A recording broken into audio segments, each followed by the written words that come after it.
రాష్ట్రంలో అభివృద్ధి సంక్షేమ పథకాలు బ్రహ్మాండంగా ఇచ్చాడు.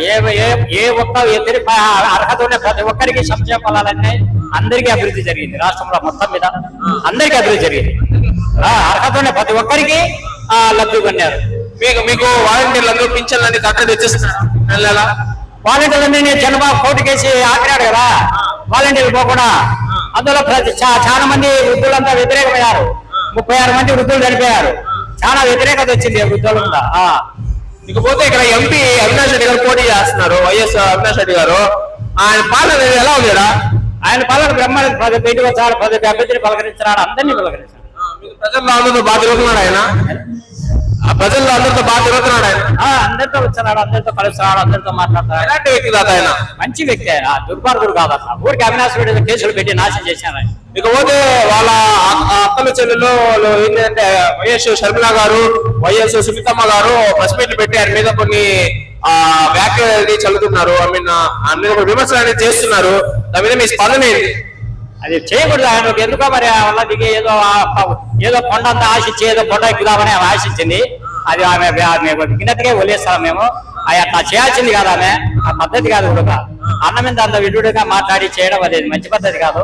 ఏదంటే ఫ్యామిలీ తరఫున పరిష్కారం చేసుకోవాలి కానీ వ్యతిరేకంగా మాట్లాడి జగన్ వ్యతిరేకంగా మాట్లాడకూడదు, పద్ధతి కాదు అది. ఇకపోతే అవినాష్ రెడ్డి గారు ఎంత మెజారిటీ గెలుపొందే అవకాశం ఉంది ఇక్కడ? ఎట్లా అవినాష్ రెడ్డి గారు ఎంత మెజారిటీ గెలుపొందే అవకాశం ఉంది ఇక్కడ? మెజారిటీ నేను చెప్పలేము. ఎవరు చెప్పలేము. గెలుపు తప్పేమో గెలుపుతాడు. మెజారిటీ మనం ఎవరు చెప్తా చెప్పలేము. అది. ఇంకపోతే ఎమ్మెల్యే రఘురామరెడ్డి గారు ఉన్నారు కదా, ఆయన పాలన అనేది ఎలా ఉంది ఇక్కడ? ఆయన పాలనలో బ్రహ్మాండ, ప్రతి ఇంటికి కలిసినాడు, ప్రతి ఊరికి కలిసినాడు, గడప గడప పెట్టినాడు. నడసలేకుండా ఆయన నడిచిపోతున్నాడు, కొడుకు వస్తున్నాడు, అందరూ కలుస్తున్నాడు. ఎంత మెజారిటీ గెలవచ్చు ఆయన? మెజారిటీ చెప్పలేను, గెలుపు అదే వస్తుంది. మెజారిటీ చెప్పలేము. సూపర్ గా ఉందన్న. పేదల ప్రభుత్వము, నీతివంతి పరిపాలన.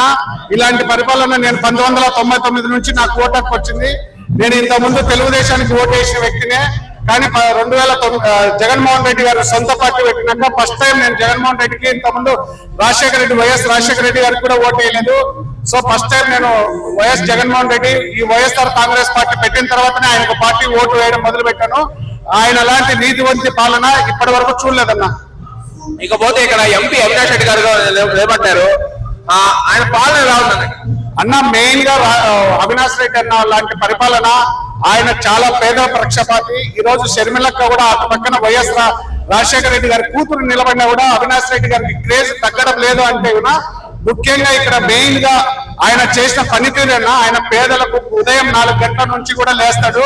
నేను కూడా ఒక చిన్న పని, కాలువ పని, వ్యవసాయ కూలీ దానికి ఒక కాలువ పని పోతే ఉదయం 4 గంటలకు ఆయన ఆఫీస్ లో ఉన్నాడన్నా.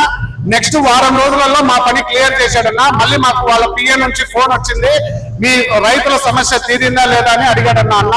సో అలాంటి వ్యక్తి మాకు ఎంపీగా ఉండడం మా కడప జిల్లా వల్ల అదృష్టం. ఇకపోతే వైఎస్ షర్మిల గారు, సునీతమ్మ గారు, వీళ్ళిద్దరూ కలిసి వైఎస్ అవినాష్ రెడ్డి గారి మీద కొన్ని విమర్శలు అనేది చేస్తున్నారన్న.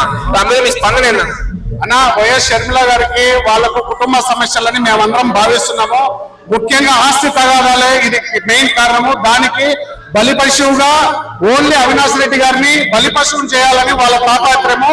దట్టు చంద్రబాబు నాయుడు గారితో తావు అయిపోయి ఆమె షర్మిలక్క, మాకు షర్మిలక్క అంటే ప్రత్యేకమైన అభిమానం ఉంది. కానీ ఆమె తప్పుడు మార్గంలో నడుస్తుంది కాబట్టి మేము అవినాష్ రెడ్డి గారిని బలపరుస్తున్నాము. సో అవినాష్ రెడ్డి గారు ఎలాంటి తప్పు చేయలేదని కడప ప్రజలందరూ నమ్ముతున్నామన్నా. అవినాష్ రెడ్డి గారు గెలిస్తే ఎన్ని ఓట్ల మెజారిటీ గెలవచ్చు? దాదాపు 2 లక్షల పైచిలకు ఓట్లతో గెలుస్తాడన్నా. 2 లక్షల నుంచి 3 లక్షల పైచిలకు గెలుస్తారు.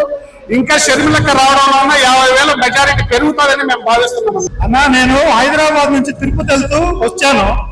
మేము మా ఫ్రెండ్స్ తిరుపతి వెళ్తున్నాము. ఇక్కడ ఆగితే ఏదో జగన్ వస్తున్నాడు, మీటింగ్ ఉందని చెప్పారు. దానికోసం మేము వచ్చాము.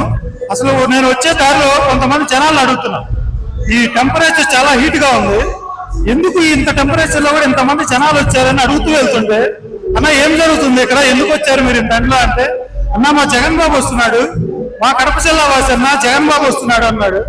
అన్న ఎందుకు అంత మీకు అంత ఇష్టం ఆయన అంటే, మేము హైదరాబాద్ నుంచి వస్తున్నాను, నేను 5 నిమిషాలు కూడా ఉండలేకపోయాను, మీరెందుకు ఇంతసేపు ఎండలో ఉండగలిగారు అంటే, అన్న మా కడప పెట్టన్నా, మా అభిమానం అన్న, వాళ్ళకి ఈ కడప జిల్లాలో వాళ్ళని మించిన వాళ్ళు లేరన్నా.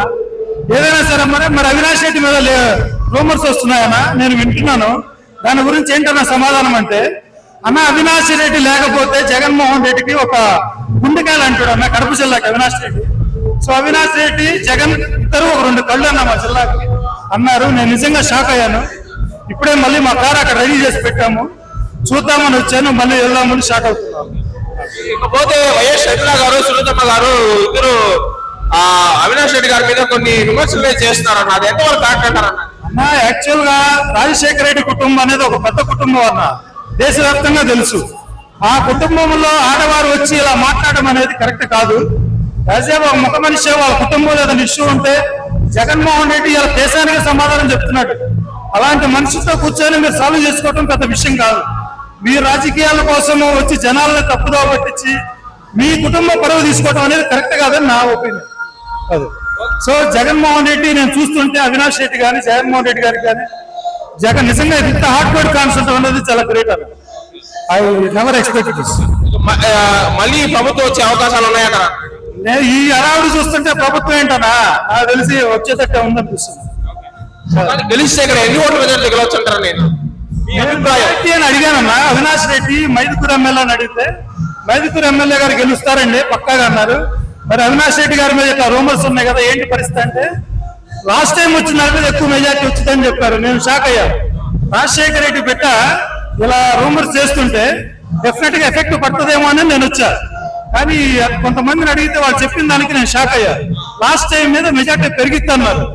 మరి అదంతా ప్రజలు అలా ఉన్నారంటే మరి షర్మిల గారు అర్థం చేసుకోవాలని నేను అనిపించున్నాను.